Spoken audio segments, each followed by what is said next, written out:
last night, they got the win, but maybe do you think LSU could take that and propel that forward? I hope so, but I mean, that's yet to be seen. One thing they're going to have to fix is their defense. Their perimeter defense has not been very good this year. Stringer and Hickey have struggled to keep guards out of the paint.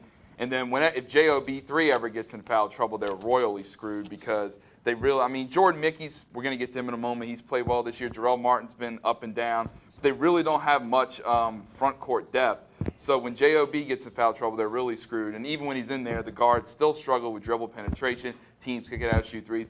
They need to work out these defensive struggles if they want to make the tournament. And there's Jordan Mickey. You mentioned him. Why don't you tell us what his impact has been for the Tigers? Jordan Mickey's had a good year so far in his freshman year. He makes a lot of hustle plays. He's a good rebounder. He's active blocking shots. He plays good defense. He often gets in the right spot offensively as well. He's good off of screens, cuts to the basket well. He's not a player that's going to put the team on his back, score 15, 20 points a night, a great individual scorer. But he's gonna stuff the stat sheet with block shots. He's gonna play good defense, something a lot of people on the team don't do.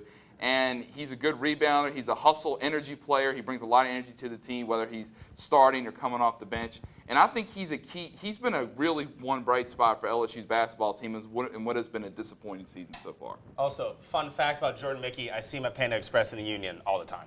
Josh, knowing that this team has too many losses to be a legitimate NCAA at-large bid contender, do the Tigers still have postseason chances? I do think they still have a shot. They're 7-6 in the SEC right now. SEC 6th in overall conference RPI like that or something like that. But they're 7-6. They have 2 tough games at Kentucky, at Florida. They definitely have to win one of those 2. And then I say win the other 3 games as well. I think they go at Vanderbilt, and then they have Texas A&M at home and Ole Miss, I think. So can't remember. But the other 3 games aren't that difficult for them. They need to win those 3 games, win one of the 2 between Kentucky and Florida. They do that. Finish 11-7 in the SEC, and after that, if they make a good run in the SEC tournament, they can't just go one and done and be flat in the first game. They can win a few games, advance in the SEC tournament. They may be able to get an at-large bid without winning the tournament and getting the automatic bid. Let me ask you something, Josh. Which would you think is more likely, beating Florida and Kentucky on the road or winning the SEC tournament outright?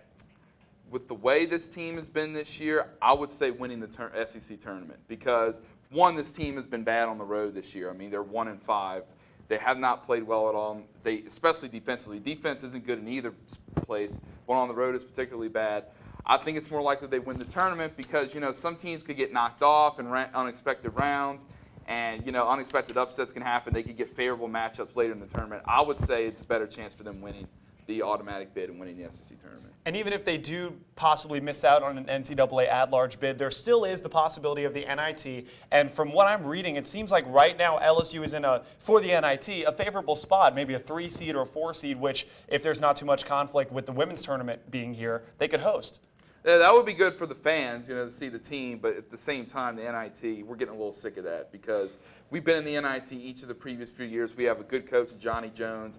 We expect to get to the NCAA tournament. You look at the history of LSU basketball, this is a team that historically has made the tournament a fair amount of times. Recently, it hasn't been happening. We need, in order to get LSU basketball back to prominence in LSU among the student body, they have to make the tournament. They have to be relevant. The NIT, in my opinion, just isn't good enough. Well, it's tough because of the football team, because they consistently play at a very high level. In a national championship appearance just a few years ago, baseball team at Omaha appearance just a few years ago. We're used to our top sports being contenders, and so when we see one in basketball that's really not playing up to that standard, it's really difficult. And it's unfortunate. You wish the student body would support them a little better anyway, just because you don't want to be. You don't want to be known as a bandwagon fan. I think the success of baseball team kind of kills basketball more than anything because it's the same time of year. But you know what? We'll see. Maybe LSU can pick it up down the stretch and make a run at the tournament. You never know. It's not over yet.